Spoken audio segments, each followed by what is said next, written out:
Relationships don't always match, all right, and they dissolve. People leave the relationship, and then you feel abandoned and separate again, which activates that original sense of disconnection with source energy. That is also what creates very dysfunctional, very codependent relationships, that you are relying on another person to be your connection with source, rather than connecting within yourself. So the more that you connect within yourself, you are going to draw in, as a result, people who are more connected within themselves, and you're going to create more, if you want to call them divine relationships, you can. Balanced relationships is an accurate way to describe it, because you're not looking for somebody else to fix you or to be that connection for you. You're looking within for that connection. And if you're understanding how reality is manifest, it is created and generated out of your vibrations and the impulses that are constantly streaming off of you, out of your energetic body. So what you're pulsing out, the universe is bringing back in the physical world. It's reflecting it back to you in the physical world. So the stronger the connection is within you and within your body, ironically, the more connected you are feeling with source energy, the more connected you are with everybody else. So rather than seeking connection outside of yourself, which you want to connect with source, seek it within yourself, and a byproduct will be connecting with everybody else. Beautiful, beautiful. I just wanted to make a couple comments, if I could, Mrs. P. Yes. First of all, I love the idea of the horizontal thing, because we have a tendency here to think of above or below, top or bottom, but we don't think going outwards next to us. So I thank you for bringing that point out. That was very cool. I like that. And I have a couple of questions. I have an audience question, and then I have one for myself that I've actually has been topic of lots of conversation here. I think the first one we'll do is we'll take one of the audience questions.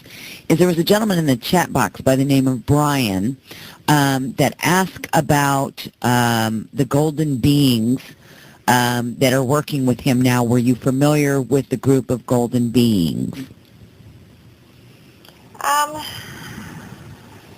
He's got a lot of angelic support, and some of what we're seeing is angelic, but we don't think that's exactly what he's referring to. All of you have a lot of celestial friends that you contract to work with as you are down here on the planet, and there's a variety of reasons. Sometimes you're working with an aspect of yourself. In other words, it's a part of you, another lifetime version of you.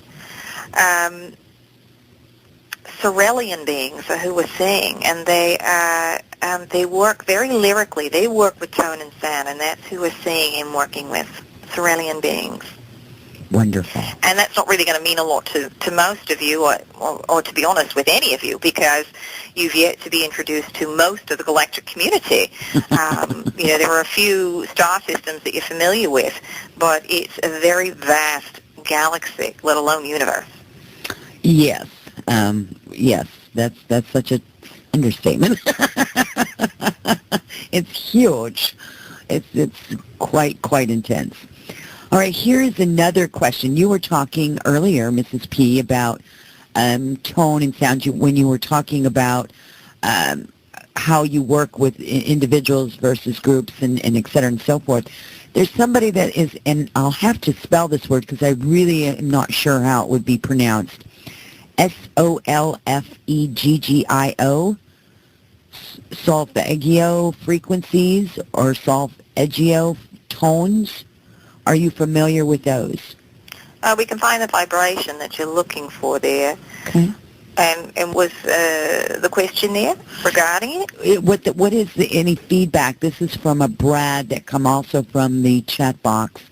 Would like to know about the solfeggio frequencies or the solfeggio tones frequencies. Well, too specific, because there's a whole other 2 hours worth of conversation. But suffice it to say that When you're working with tone and sound, you can work with a variety of scales, a variety of harmonics that are going to move matter differently. You're going to work with different scales, different tones, different combinations, progressions, in order to allow you to achieve different results. So if you want to work with those tones, we recommend that you play around with the platonic solids and projection of those tones and those solids, and envisioning those basic shapes and features and how the tones work with that, with those shapes. What happens if you envision that shape and create that tone? Does the shape spin? Does it expand? Does it shrink? Does it break apart? Does it blossom like a flower? Allow your visualization, your imagination, to guide you in how to work with those tones. But that's one of the things that we would encourage the listener to play around with as far as those tones go. And with working with tone and sound, or with any healing modality for that matter, it's really important that you all allow your imagination to participate in your process, because a lot of you are going to dismiss what's going on or what you think or how it works, but your imagination is your connection to source energy is processed through the third dimensional filter of the mind. I love right? that. It's not something just to be lightly dismissed and it's not real. Your reality isn't real. Your reality is an illusion to begin with. So what is real? So your connection to source is your imagination. So play around with the tones and sounds, all of you. You can tune in with your body, see how, as you're generating tones, they resonate within the physical cavity. How does it feel in your body? How does it feel on your skin? Is your body buzzing? Does energy feel stuck somewhere in your body? Do you need to change the vowel? Do you need to change the note? Play around and see. What is your intent? That's actually paramount as you begin to play with sound. What's your intent? What is it that you want to create first? And then be guided as to what tone of sound you want to work with. Excellent. And I think what we'll do here, Mrs. P, is we're going to go ahead and take our quick break. And we come back, we have a couple of more questions, and then we'll kind of move on with some more conversation, which I'm sure is going to spurn some more questions along the way. This is very exciting. So for the rest of you, please don't go away. We'll be right back with Wendy Kennedy and the Ninth Dimensional Pleiadian Collective. Stay with us.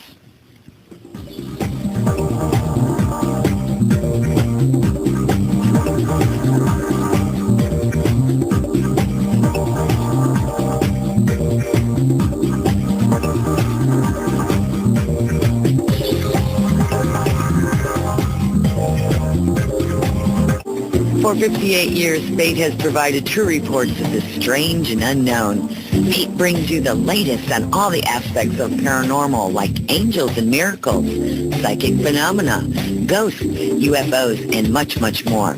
To receive your complimentary Fate magazine, call now, 1-800-728-2730. Again, that's 1-800-728-2730. Or visit their website, www.fatemag.com. What are you waiting for? Your fate awaits. Hi, this is Rebecca Jernigan.